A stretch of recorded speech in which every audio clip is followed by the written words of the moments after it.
I used to take my producers for granted, but as far back as my advertising days, I've learned to appreciate their value as far as being a director is concerned. And more so when I started making films. My producer is like my handler and is also like my stage mother. She takes care of me basically. She's my nanny in many ways. So I don't I but beyond that dynamic, my working relation with my producer also involves a little bit of creative input.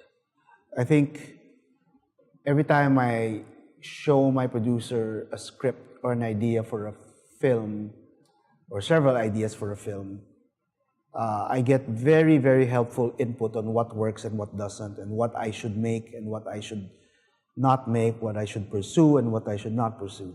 So even if I have the option of not listening to her advice, I always end up taking her advice because it's sound advice. And she never intrudes on the creative process. I always have the last say creatively, but ultimately she has she has a lot of bearing on the creative direction of the work that we do. That's something that isn't common knowledge when people think of producers. People think of producers as just the people who look for money. But in my case, in the case of many independent directors, the producer is also like a creative sounding board in many ways.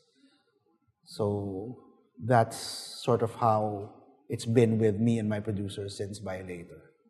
That's why it's necessary to work with a producer that you're on the same page with aesthetically more than anything else.